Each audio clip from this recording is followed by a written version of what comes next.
الحمد لله رب العالمين والنعمة وله الفضل وله الثناء الحسن صلوات الله البر الرحيم والملائكة المقربين على سيدنا محمد أشرف الأنبياء والمرسلين وعلى آله وصحبه الطيبين الطاهرين وسلام الله عليهم أجمعين. اللهم لا سهل إلا ما جعلته سهلا وأنت يا حي يا قيوم تجعل الحزن إذا شئت سهلا. اللهم ارزقنا الإخلاص في النية والقول والعمل ونعوذ بك من حال أهل النار. Bapak Ibu hadirin hadirat rahimakumullah, kajian kita tafsir ayat-ayat pilihan pada kesempatan kali ini akan mengkaji sebuah ayat yang populer di 2 bulan ini, yaitu firman Allah Subhanahu wa taala, laqad kana lakum fi rasulillahi uswatun hasanah liman kana yarjullaha wal yawmal akhir wa dzakarallaha katsiran. Laqad kana lakum fi rasulillahi uswatun hasanah. Para ulama qiraat memiliki atau meriwayatkan 2 bacaan ketika membaca ayat ini. Dalam qiraat kita Hafs an Asim, qiraat Asim, laqad kana lakum fi rasulillahi uswatun hasanah, hamzahnya di dhammah. Pada qiraat lain itu dibaca iswatun hasanah, laqad kana lakum fi rasulillahi iswatun hasanah. Ayat ini turun setelah baginda Rasulullah sallallahu alaihi wasallam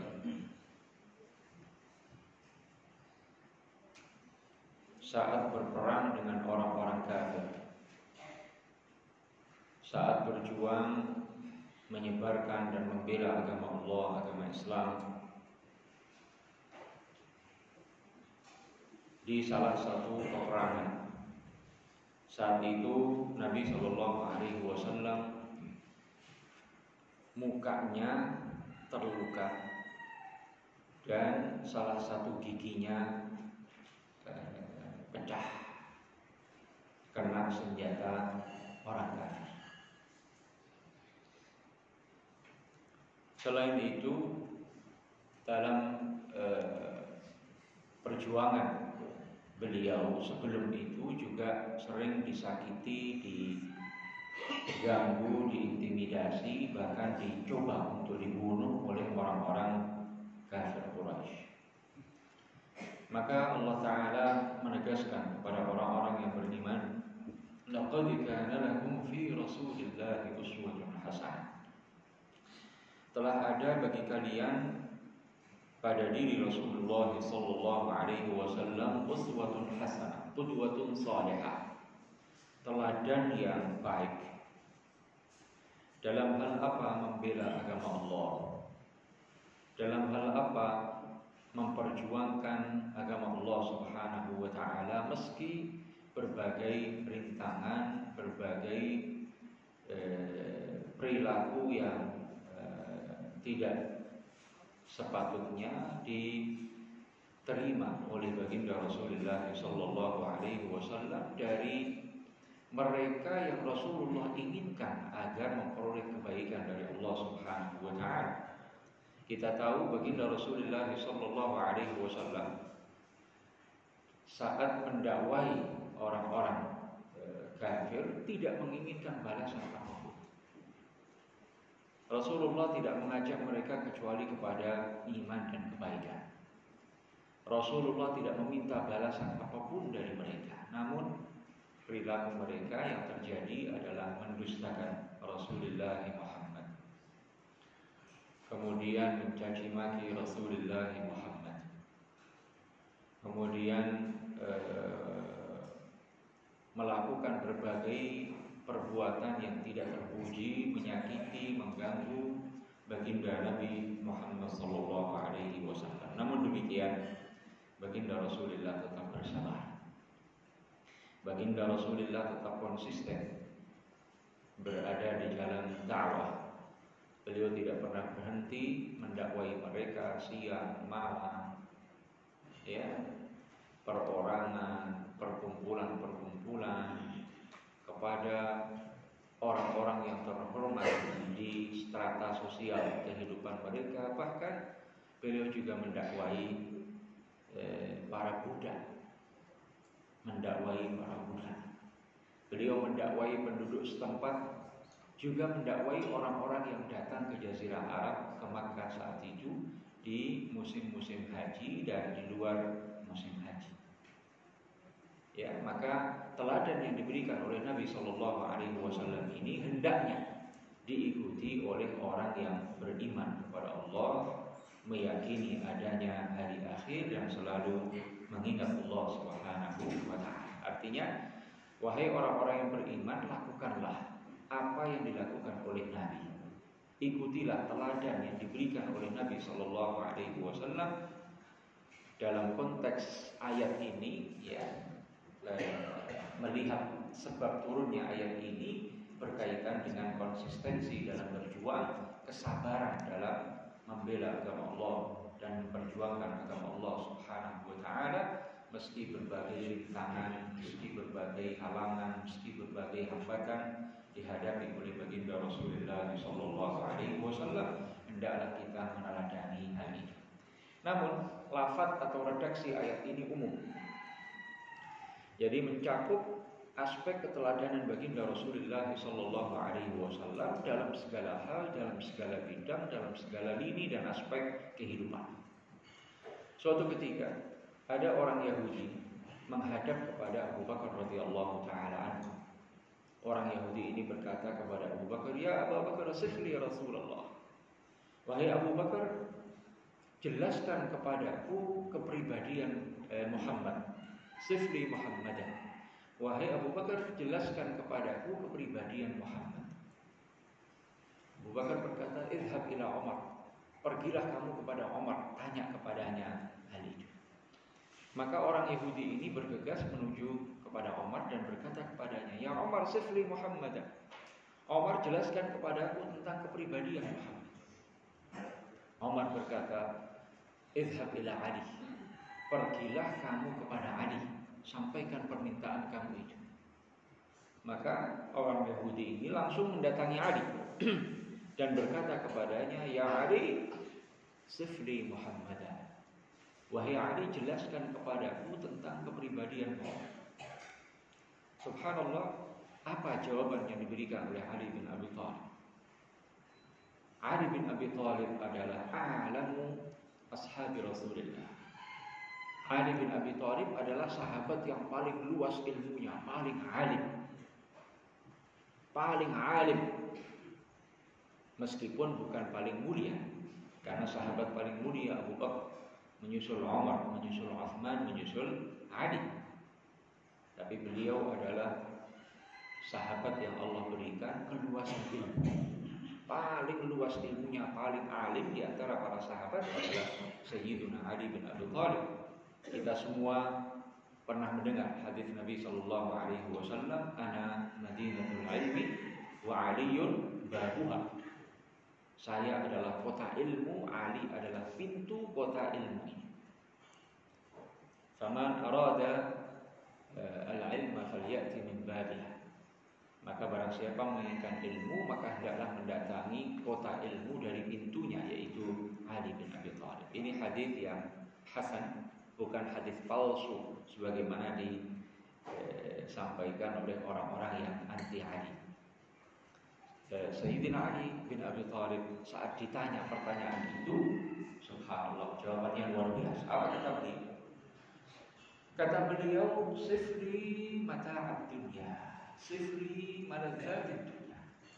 Kata Ali kepada orang Yahudi ini, jelaskan dulu kepadaku tentang tentang seluruh nikmat-nikmat dunia yang ada. Sebutkan untukku satu persatu nikmat-nikmat dunia yang ada. Orang Yahudi ini keheranan dan berkata, "La astagfirullah.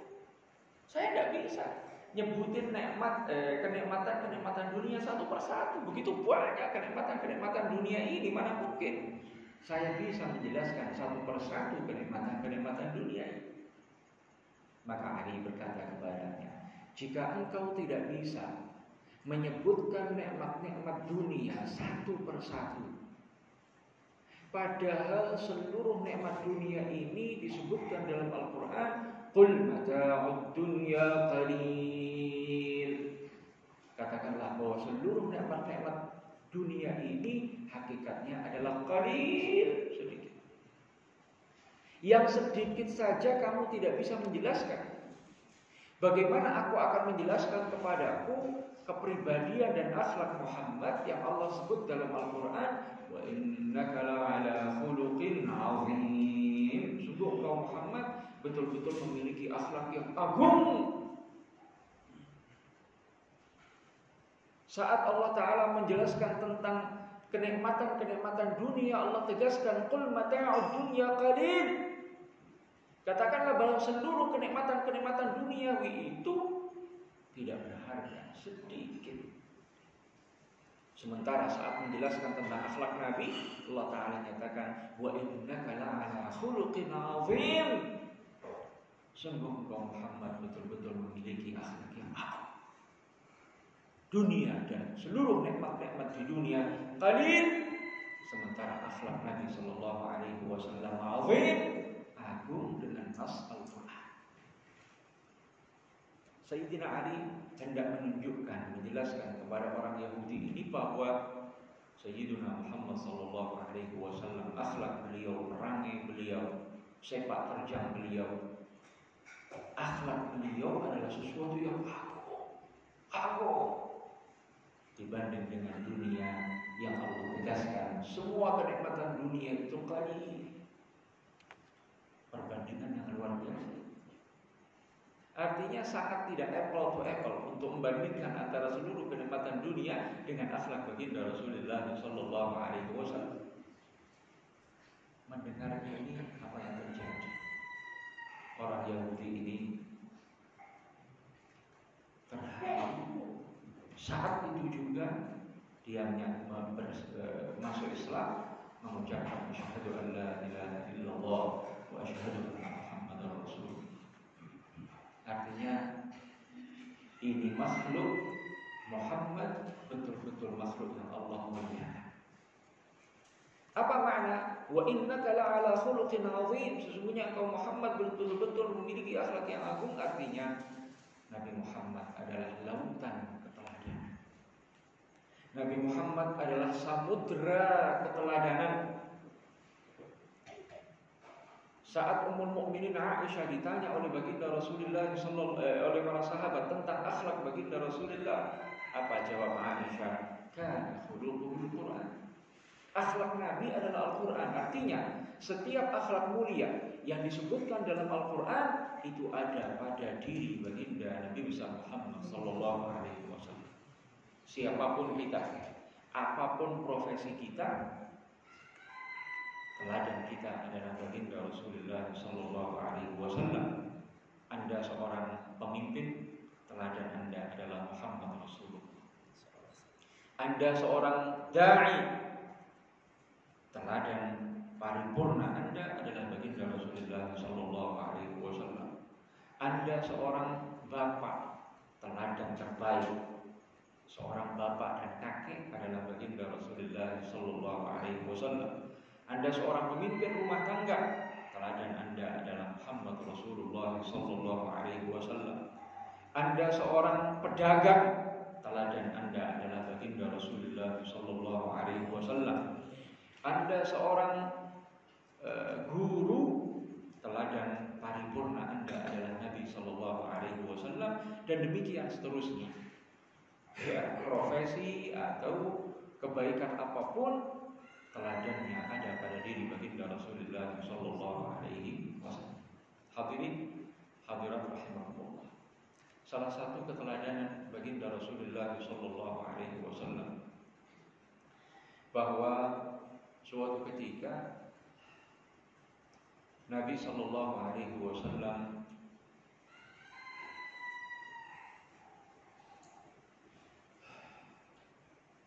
ingin membalas kebaikan orang-orang yang berbuat baik kepadanya.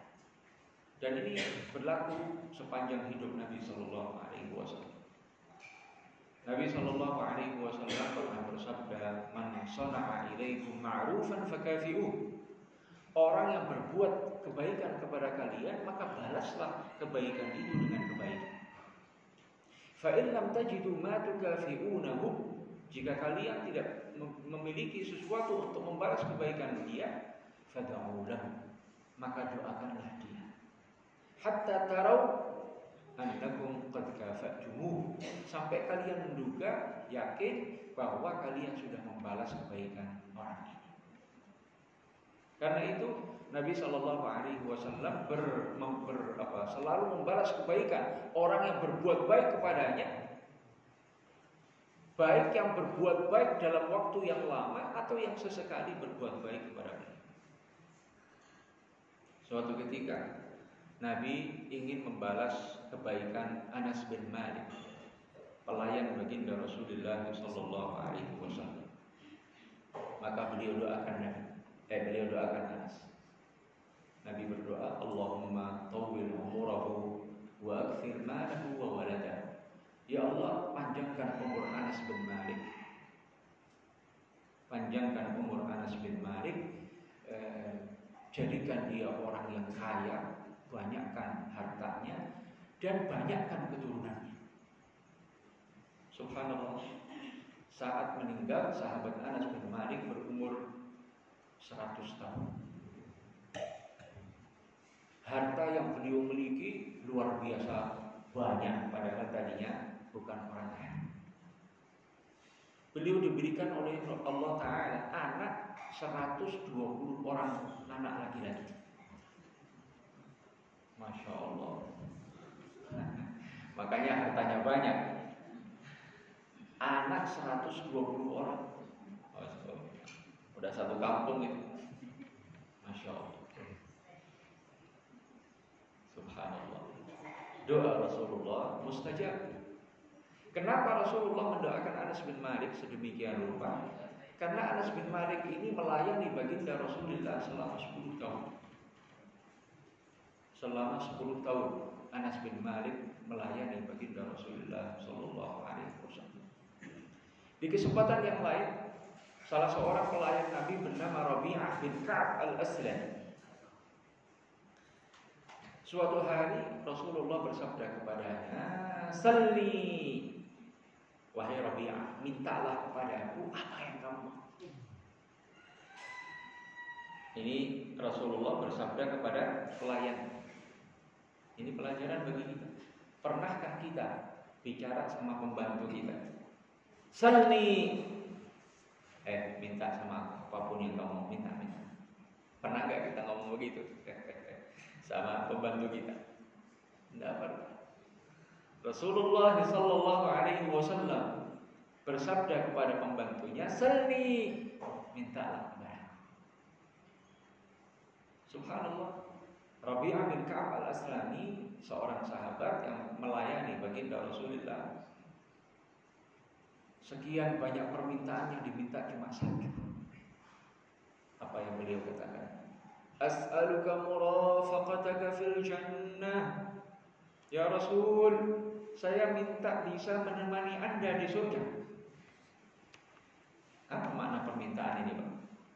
Minta masuk surga. Karena tidak akan mungkin bisa melayani Rasulullah kalau dia tidak masuk surga. Subhanallah. Rasulullah bersabda kepadanya, "Awa ghairu dzalik?" Tidak minta yang lain saja. Kata Rabi'ah, "Huwa dzak." Itu yang saya minta ya Rasulullah. Subhanallah. Rupanya ini pelayan Rasulullah, pembantu Rasulullah, bukan seperti pembantu sekarang. Ini pembantu tidak mata duit tadi. Pembantu, tapi yang diminta apa? Kebaikan akhirat. yaitu selamat dari neraka dan masuk surga menemani baginda Rasulullah sallallahu alaihi wasallam. Apa kata Nabi? Fa'inni ala nafsika bikathratis sujud. Rawahu Muslim.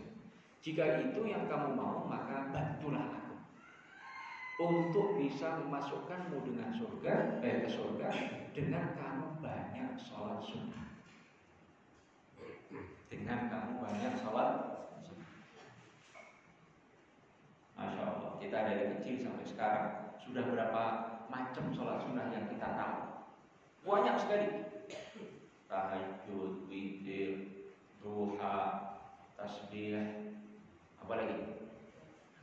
Qabliyah, ba'diyah, tahiyatul masjid. Ya. Nah, itu sudah kita lakukan semuanya itu bulan. Ya, kita semua ingin masuk surga. Jadi apa? Sudahkah kita melaksanakan ajaran baginda Rasulullah, memperbanyak salat sunnah, puasa sunnah, zikir sunnah, baca Al-Quran, berbuat baik kepada sesama dan seterusnya. Subhanallah. Bahkan Nabi Shallallahu Alaihi Wasallam membalas kebaikan orang yang sesekali berbuat baik kepada beliau, artinya bukan pelayan, bukan pembantu beliau. Shallallahu Alaihi Wasallam. Suatu ketika beliau ingin berwudu, lalu tiba-tiba sudah ada air wudu yang disiapkan. Maka beliau bertanya, siapa ini yang nyiapin air wudu saya? Dijawab Abdullah bin Abbas. Maka Rasulullah mengangkat tangannya dan berdoa, Allahumma faqihhu fid-din wa 'allimhu at-ta'wil. Ya Allah, berikanlah Ibnu Abbas kedalaman pengetahuan tentang agama dan ajarilah dia kemampuan untuk menafsirkan Al-Quran. Subhanallah. Apa yang terjadi? Sahabat Abdullah bin Abbas ini sahabat yang paling banyak riwayat darinya tentang tafsir Al-Quran, melebihi semua sahabat yang lain. Tafsir ayat-ayat suci Al-Quran itu dari kalangan para sahabat terbanyak diriwayatkan dari sahabat Abdullah bin Abbas karena doa baginda Rasulullah Sallallahu Alaihi Wasallam. Di kesempatan lain ada seorang sahabat membawakan air minum baginda Rasulullah.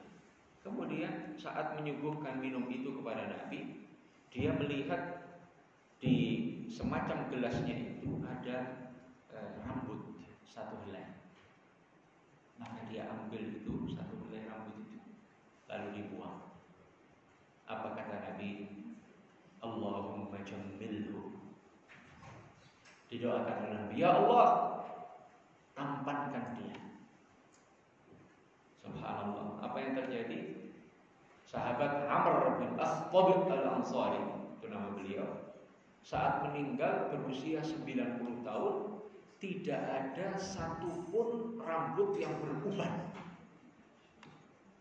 90 tahun Pak, tidak ada ubannya sama sekali saat beliau meninggal. Karena doa Rasulullah, Allahumma jammilhu, ya Allah, tampankan ini orang. Masya Allah. Kita baru 50 sudah putih semuanya. Ya, subhanallah. Ini orang 90 tahun umurnya saat meninggal, tidak ada satupun helai rambutnya yang berubah. Berkah doa baginda Rasulullah SAW. Makanya ini teladan dari Nabi SAW bagi kita semua, Bapak Ibu sekalian, bahwa saat ada orang yang berbuat baik kepada kita, mari kita balas kebaikan dengan kebaikan yang setimpal. Tapi kalau kita tidak mampu membalas kebaikan itu, apa kata Nabi tadi? Fad'u lahu, doakan untuknya. Ini tradisi baik. Jadi biasakan kita kalau menghargai kebaikan orang lain, didoakan. Jangan hanya mengucapkan terima kasih. Terima kasih baik. Ya, tapi lebih dari itu kita ikuti teladan baginda Rasulullah. Makanya kita katakan jazakallahu jazakallahu ahsanal jazaa, rafa'allahu qadraka, ballaghakallahu muradaka minal khair, a'tallahu su'laka minal khair. Kita tambahin doa-doa. Ini teladan pelajaran dari baginda Rasulullah sallallahu alaihi wasallam. Ya, jangan kalau lagi butuh doang kita. Lagi butuh aja. Sebelum minta udah doain. Kalau lagi butuh sebelum minta udah doain. Ya, kalau nggak lagi butuh, buru-buru doain. Nah, jadi ini pelajaran bagi kita semuanya. Sering-seringlah kita mendoakan hal-hal yang baik, ya, untuk keluarga kita, untuk sesama saudara muslim kita, apalagi yang jelas-jelas berbuat baik, melakukan kebaikan kepada kita. Hadirin rahimakumullah. Bagaimana baginda Rasulullah sallallahu alaihi wasallam mempergauli atau bergaul dengan orang lain. Rasulullah sallallahu alaihi wasallam bahkan kepada para pembantunya, pelayannya bersikap baik. Tadi sahabat Anas bin Malik, beliau pernah cerita. Beliau berkata, "Khadamtu Rasulullah sallallahu alaihi wasallam 10 sinin." Saya melayani Rasulullah 10 tahun lamanya. Artinya selama Rasulullah di Madinah, yang melayaninya salah seorangnya adalah Anas bin Malik. Fama qala li uffin. Selama 10 tahun itu saya tidak pernah mendengar Rasulullah berkata uff, kalimat-kalimat yang menunjukkan kejengkelan, kebosanan, amarah. 10 tahun, Bapak Ibu sekalian, 10 tahun Rasulullah tidak pernah menghardik pembantunya, tidak pernah mengatakan wala qala li syai'in fa'altuhu lima fa'alta wala li syai'in lam af'alhu halla fa'alta. Nabi tidak pernah berkata tentang sesuatu yang sudah aku lakukan, kenapa kamu lakukan itu? Nabi tidak pernah berkata tentang sesuatu yang tidak aku lakukan, kenapa kamu tidak melakukan ini? Subhanallah. Ini mengajarkan kepada kita semuanya apa itu? Kesabaran terhadap seorang pembantu, seorang pelayan yang saudara kita. Ya, dan bahwa segala sesuatu itu apa? Bisa diganti. Artinya kalaupun pembantu kita belum melaksanakan, belum melakukan, sekarang kita minta untuk melakukan. Tidak perlu marah, tidak perlu emosi, tidak perlu menyampaikan kejengkelan. Ya, artinya baginda Rasulullah Sallallahu Alaihi Wasallam bisa memahami semua orang, bahkan pembantunya. Ya, kita semua tahu bahwa bukan menghina, bukan merendahkan, bukan. Kadang siapapun orangnya itu lupa detail tertentu, mestinya melakukan ini tapi tidak melakukan. Atau kadang melakukan sesuatu sesuai dengan tingkat pemahaman dan cara berpikir dia. Nah, kita mesti memahami kondisi-kondisi seperti ini. Toh bukan kita kehilangan uang sekian miliar. Apa yang belum dilakukan, ayo kita minta dilakukan, selesai. Tidak usah marah, tidak usah mengumpat-umpat, tidak usah mencaci maki. Ya, nah, apa yang lewat sudah. Ya, yang kita inginkan sekarang kita sampaikan. Subhanallah. 10 tahun lamanya seorang majikan ya tidak pernah menghardik pembantunya, tidak pernah berkata ya, tidak pernah mengatakan kenapa kamu lakukan ini, tidak pernah mengatakan mbok yang melakukan ini. Subhanallah. Ini sekaligus menunjukkan kecerdasan Anas bin Malik, bahwa dia melakukan segala sesuatu untuk melayani Nabi sebagaimana mestinya, sehingga tidak perlu Nabi mengatakan begini. Masya Allah. Kalau ini sikap Nabi kepada para pembantunya, bagaimana sikap beliau kepada orang lain?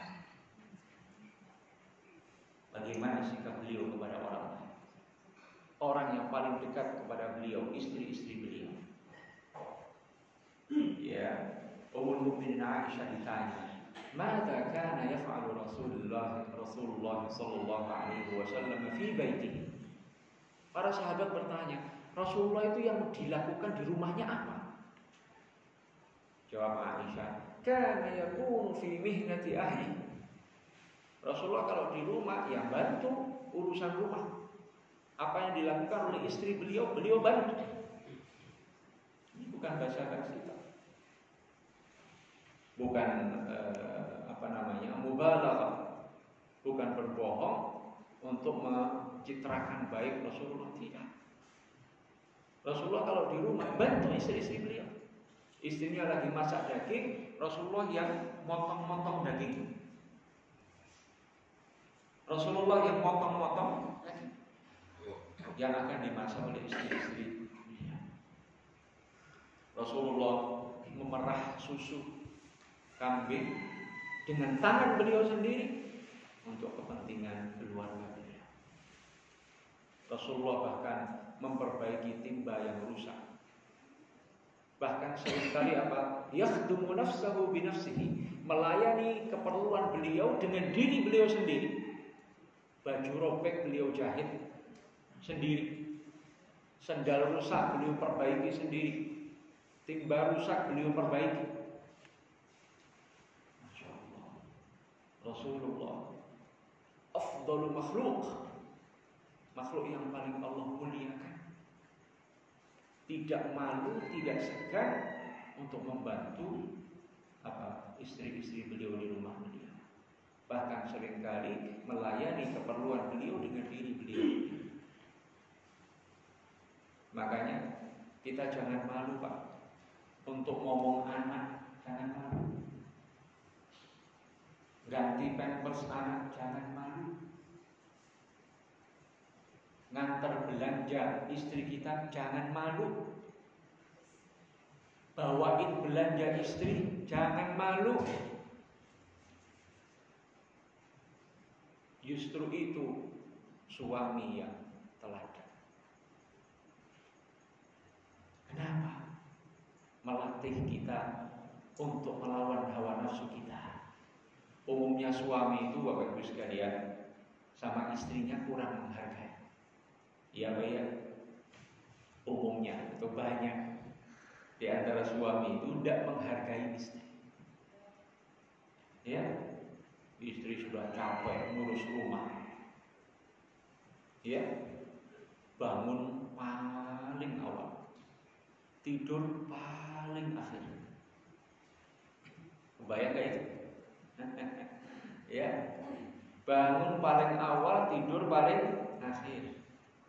Masak, ya, sebagian nyuci, ngerapiin baju, nyetrika, nyiapin anak berangkat sekolah, belum nganter sekolah, jemput dari sekolah. Masya Allah. Udah gitu pulang, apa yang terjadi? Kita disiapin makanan, asam lebih dikit, marah-marah. Ya, asin dikit, marah kita. Makanan nggak pas dengan selera kita, mejanya diangkat, dibalikin, piring pecah. Ya Allah. Mari kita teladani Rasulullah sallallahu alaihi wasallam. Nabi bersabda, khairukum li ahlihi wa ana khairukum li ahli. Orang yang terbaik di antara kalian, orang yang paling bisa bersikap baik terhadap istri-istrinya, dan aku adalah orang yang paling bisa bersikap baik kepada istri-istri. Suatu malam Rasulullah di masjid, istri beliau, salah seorang istri beliau namanya Sofia, datang ada perlu sama Rasulullah. Apa yang terjadi? Pulangnya diantar oleh Rasulullah. Pulangnya diantar oleh Rasulullah, jalan kaki.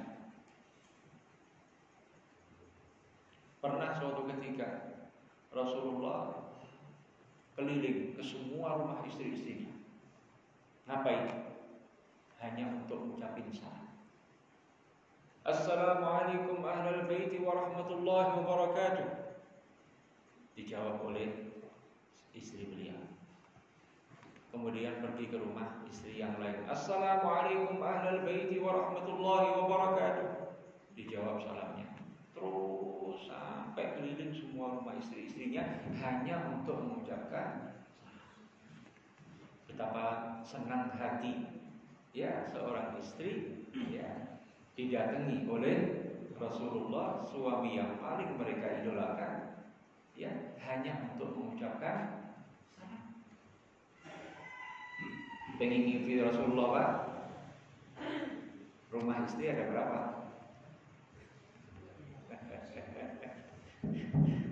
Ya, subhanallah. Jadi mari kita ringankan beban istri kita. Mari kita bantu urusan istri kita. Lillahi ta'ala, hanya karena mengharap ridha Allah Subhanahu wa ta'ala. Jadi orang yang hebat bukan orang yang pulang-pulang marah-marah, berangkat kerja marah-marah. Bukan itu orang yang hebat. Ya, beraninya cuma sama istri. Di rumah galaknya luar biasa. Ya, tapi di luar begitu. Ya, mari kita bersikap baik kepada istri-istri kita.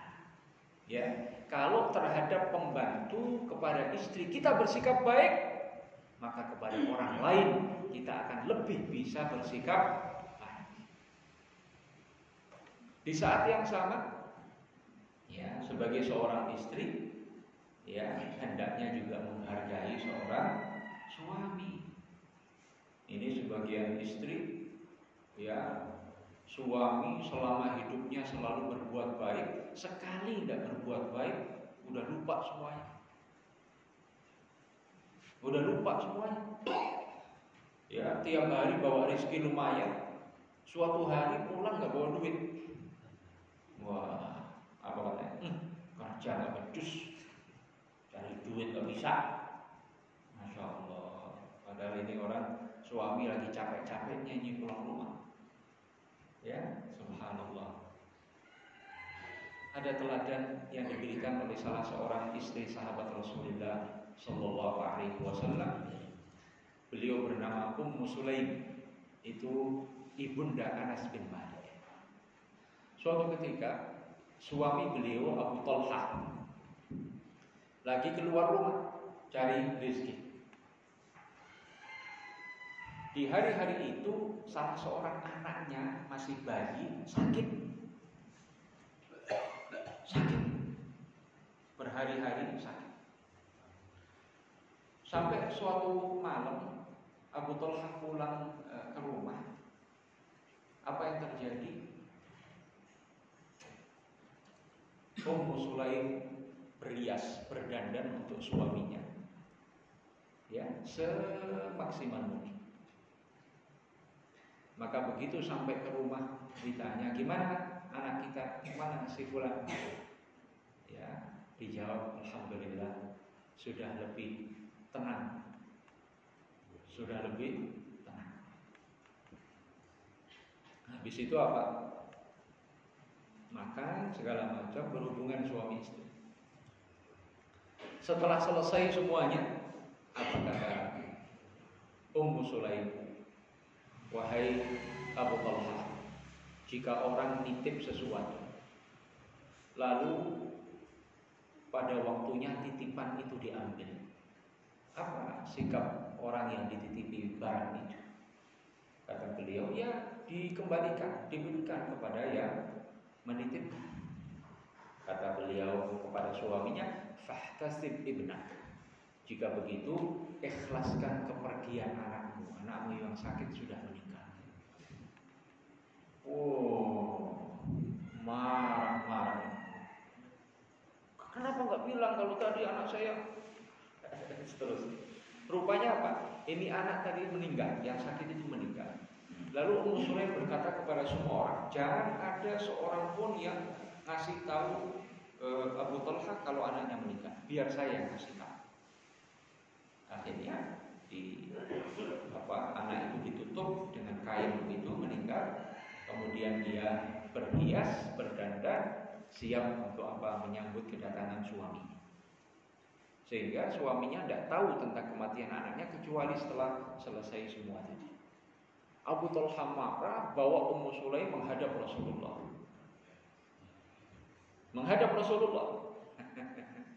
Subhanallah. Mendengar cerita itu Rasulullah tersenyum dan berkata, Barakallahu fi lailatikuma hadhihi. Semoga Allah memberkahi kalian berdua di malam kalian berdua. Masya Allah, hubungan suami istri malam itu membuahkan hasil. Dari hubungan itu lahir seorang anak di kemudian hari. Masya Allah. Itu seorang istri bagaimana sebisa mungkin dia melayani suaminya, menyenangkan suaminya, menghargai kebaikan suaminya. Masya Allah. Jadi kalau suami datang, pakai siapin teh, siapin minuman yang dia suka. Suami datang udah siap di meja. Apa yang dia suka udah siap di meja. Mau ngomong apa, kasih muqaddimah dulu, Bapak Ibu sekalian. Mau minta apa, kasih muqaddimah dulu. Jangan main langsung tabrak aja. Ya, ini keperluan ini, duit habis. Jangan. Kasih muqaddimah dulu, omongan yang manis-manis dulu. Ya, sebagai pengantar untuk menyampaikan sesuatu. Subhanallah, ini teladan-teladan yang diberikan oleh baginda Rasulullah SAW saat mempergauli, ya, suami mempergauli istrinya, istri mempergauli suaminya. Ya, bahkan Nabi bersabda, ya, tentang seorang istri, idza sallat khamsaha wa shamat syahraha wa hafizat farjaha dakhalatil jannah min ayyi abwabiha sya'at. Kalau seorang perempuan, seorang istri melaksanakan sholat 5 waktu dengan sebaik-baiknya, puasa Ramadan dengan sebaik-baiknya, ya, dan menjaga farjinya, menjaga kesuciannya, ya, dan menyenangkan suaminya, maka ini maknanya, maka dia akan masuk surga dari pintu manapun yang dia inginkan. Salawatu Rabbi wa salamuhu alaihi. Ya. Jadi subhanallah al-azim, ini teladan yang diberikan oleh baginda Rasulullah sallallahu alaihi wasallam. Hadirin rahimakumullah. Salah satu teladan yang diberikan oleh Rasulullah sallallahu alaihi wasallam bahwa kaitannya dengan orang yang berhutang dan orang yang menghutang. Orang yang berhutang dan orang yang menghutang. Baginda Rasulullah pernah bersabda, rahimallahu imra'an samhan idza qada samhan idza qtada. Semoga Allah merahmati orang yang gampangan ketika bayar hutang, ya, dan gampangan ketika nagih hutang. Jadi kalau kita ngutang sama orang lain, itu kalau bayar hutang, Pak, kasih lebih. Kasih lebih sebagai ungkapan terima kasih. Kasih lebih. Kasih lebih. Nabi SAW pernah berhutang kepada seseorang onta dengan usia tertentu. Maka saat beliau membayarnya, diberikan onta yang usianya lebih tua, ya, selisih setahun misalnya. Jadi ngutangnya onta umur 3 tahun misalnya, dia bayarnya onta umur 4 tahun misalnya. Ini contoh saja.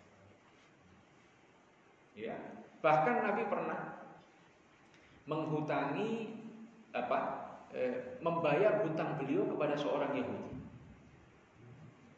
Ada orang Yahudi menghutangi Nabi SAW. Apa yang terjadi? Subhanallah. Orang Yahudi ini menghutangi Nabi dan sudah sepakat jatuh temponya hutang pada bulan A. Apa yang terjadi? Sebelum jatuh tempo dia datang kepada Rasulullah. Lalu apa? Megang kerah baju Rasulullah dan bilang, "Ya Bani Abdul Muttalib, antum qaumun mutlaq." Wahai Bani Abdul Muttalib, wahai keturunan Abdul Muttalib, kalian ini orang yang suka menunda-nunda bayar utang. Sambil narik kerah baju Nabi sampai merah, ada bekasnya. Ada Umar saat itu. Ya Rasulullah, izin li an adriba anhu. Rasulullah, biarkan saya bunuh nih orang. Ada orang datang narik kerah baju Nabi, padahal Nabi di depan sekian banyak orang. Marah Umar. Apa respon Nabi apa? Nabi biasa saja senyum dan berkata, "La ya Umar, innama kana 'alaika an ta'murani bi husnil ada' wa ta'murahu bi husnit talab." Enggak begitu wahai Umar. Mestinya kamu minta saya supaya membayar hutang dengan sebaik-baiknya dan menyuruh dia untuk menagih hutang dengan cara yang baik. Lalu Rasulullah mengatakan, lunasi hutang saya dan tambahkan untuknya 20 kilo kurma, dilebihkan. Maka Umar membawa orang ini ke gudang Rasulullah, kemudian dibayar hutangnya, lalu dilebihkan 20 kilo kurma. Kenapa? Kata Nabi, jaza ma rawatahu. Sebagai balasan kamu sudah menakut-nakuti dia, membunuh dia. Maka ini orang kaget. Apa-apaan? Ya. Lalu dia berkata kepada Umar, "Ama ta'rifuni ya Umar?" Umar, kamu tidak tahu siapa saya? Umar bilang, "Enggak, saya enggak tahu." "Ana Zaid bin Sa'id." Kata dia, "Saya ini Zaid bin Sa'id." Kata Umar, "Min ahbaril Yahud?" Salah seorang ulama Yahudi. Nah, katanya, "Iya." Lalu apa kata Umar? "Lalu kenapa kamu lakukan itu kepada Rasulullah?"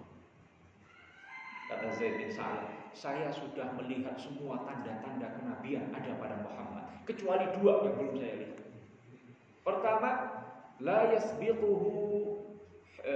yasbiqu jahluhu hilma." Yang pertama, bahwa amarah Nabi tidak akan mendahului kesabarannya. Yang kedua, wala yazituhu jahlul jahili alaihi illa ilma. Orang semakin jahil kepada beliau, beliau semakin bijaksana, semakin pemaaf. Maka saat ini saya lihat 2 tanda itu ada pada diri Muhammad, maka aku bersaksi raditu billahi rabba wa bil islam dina wa bi Muhammadin nabiyya. Lalu ngadep Nabi dan berucap, asyhadu an la ilaha illallah wa asyhadu annaka rasulullah. Masya Allah. Ini orang datang nagih hutang dengan cara yang buruk, dengan marah-marah, narik ini kerah leher Nabi. Udah begitu ngomongnya nggak bener. Yang dicaci bukan hanya Nabi, tapi seluruh keluarga. Katanya kalian ini Bani Abdul Muttalib suka nunda-nunda bayar utang. Wah, kalau kita udah tangan sama kaki yang gerak. Nabi tidak. Subhanallah, bahkan dilebihkan bayar utangnya. Padahal ini seorang Yahudi, Bapak Ibu sekalian. Seorang Yahudi. Maka kita dalam berinteraksi dengan sesama muslim jangan galak-galak. Ini ada tanaman melewati pagar kita. Marahnya bukan. Ya, ada air kotor ngalir ke pekarangan rumah kita. Marahnya bukan marah. Ada masalah kecil, teriak-teriak sekampung dengar.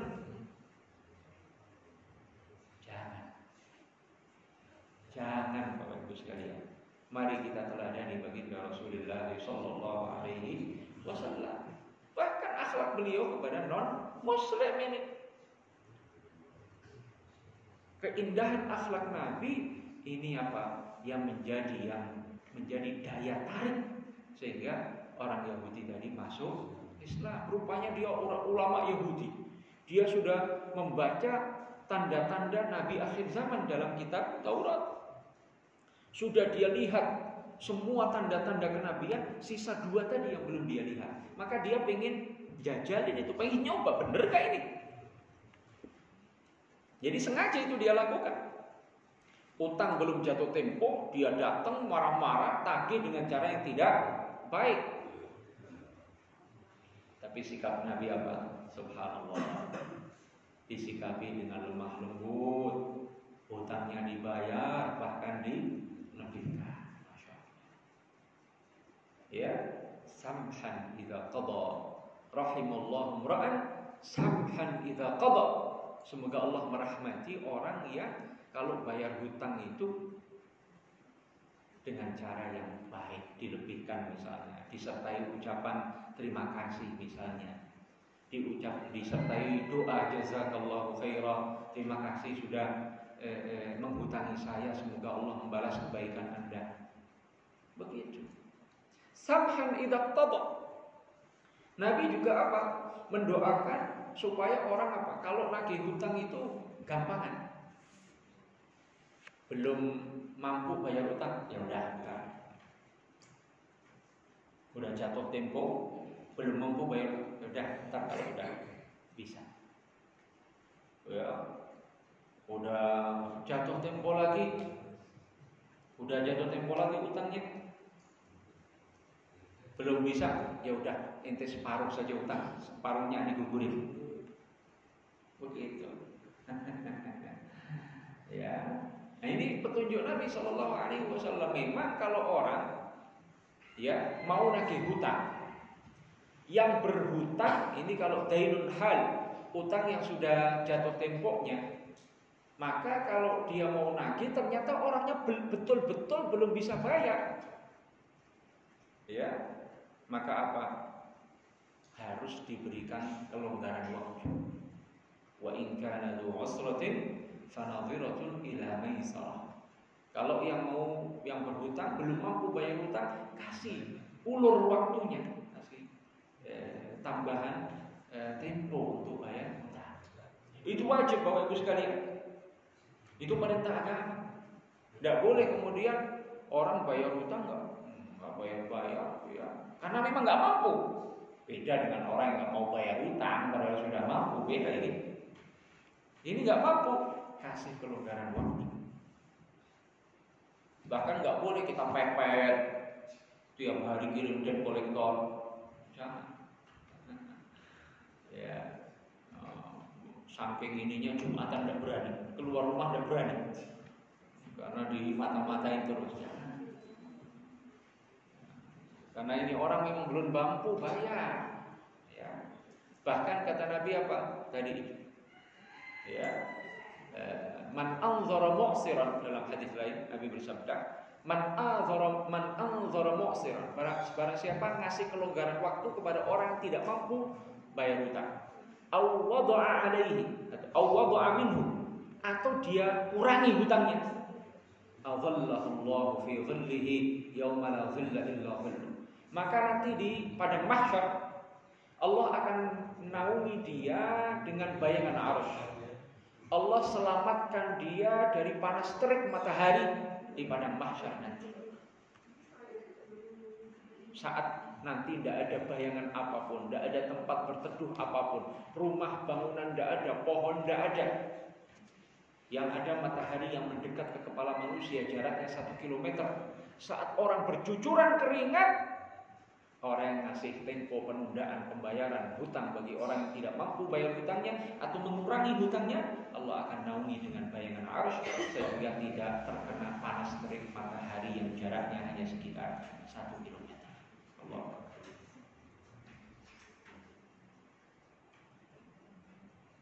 Memang dalam Islam menghutangi itu dianjurkan. Karena orang ngutang itu kan pasti butuh, Pak. Orang ngutang itu kan pasti terpaksa, biasanya kan begitu. Makanya Nabi bersabda, al-muqridu qardan kamutasaddiqin ala faqir. Orang yang ngutangi orang lain itu pahalanya seperti orang yang sedekah kepada fakir miskin. Ngutang yang tanpa bunga ini maksudnya, ngutangin tanpa bunga. Kalau ngutangin pakai bunga, nah itu diharamkan dalam Islam. Iya, yang ngutangin tidak boleh pakai bunga. Niatkan membantu saudara kita. Dianjurkan itu membantu sesama muslim. Nah, di sisi lain, di sisi yang berhutang, itu kalau sudah mampu bayar hutang, sudah jatuh tempo, tidak boleh ditunda-tunda. Ada duit, udah jatuh tempo, hutang, buat beli yang lain dulu. Buat beli HP, ya Samsung merek terbaru. Jangan, bayar hutang dulu. Ya, Nabi bersabda, "Mathlul ghaniyyi zulmun yuhillu 'irdahu wa 'uqubatah." Ketika orang yang mampu bayar hutang, tidak bayar hutang, ditunda-tunda. Apa kata Nabi? Zulmun itu adalah sebuah kezaliman. Yuhillu 'irdahu wa 'uqubatah. Sehingga apa? Halal nyebut-nyebut dia di depan orang. Jangan ngutangin dia itu. Kalau ngutang nggak bayar-bayar itu. Boleh ngomongin begitu. Ya, biar orang lain nggak kena jerat. Jerat palsu dia, kebohongan dia. Boleh diadukan kepada penguasa supaya dikasih pelajaran, ditangzir, dikasih hukuman. Nah, begitu. Jadi kalau kita sudah bisa bayar utang, sudah jatuh tempo, duluin bayar utangnya. Ini buat jalan-jalan dulu, buat beli HP dulu. Tidak benar itu. Buat beli moge dulu, motor gede. Sekarang lagi ininya. Apa-apa moge. Nah, jangan bayar utang dulu. Nah, nanti saat dia tidak mampu bayar utang, dia menghutangi. Ingat tadi ajaran Nabi Shallallahu Alaihi Wasallam, kasih tempo kelonggaran, ya, bahkan kalau perlu digugurkan sebagian dari hutangnya. Nah, ini indahnya ajaran dan teladan baginda Rasulullah Shallallahu Alaihi Wasallam. Ini kalau kita terusin sampai zuhur juga nggak selesai. Karena tadi apa, Rasulullah itu lautan keteladanan, samudra keteladanan. Siapapun kita, apapun profesi kita, ini kita belum bahas Nabi seorang dai, Nabi seorang guru, Nabi seorang pedagang, belum kita bahas ini. Masya Allah, mudah-mudahan Allah Ta'ala menjadikan kita termasuk orang-orang yang beriman kepada Allah, beriman kepada hari akhir, selalu mengingat Allah, selalu berusaha untuk meneladani akhlak baginda Rasulullah Sallallahu Alaihi Wasallam. Maulid bagus, syiar maulid bagus, tapi jangan lupa laqad kana lakum fi Rasulillah uswatun hasanah liman kana yarjullaha wal yawmal akhir wa dzakarallaha katsiran. Baik, ini materi kita pada kesempatan pagi hari ini, mudah-mudahan bermanfaat. Barangkali ada 1-2 pertanyaan, kami persilahkan jika ada.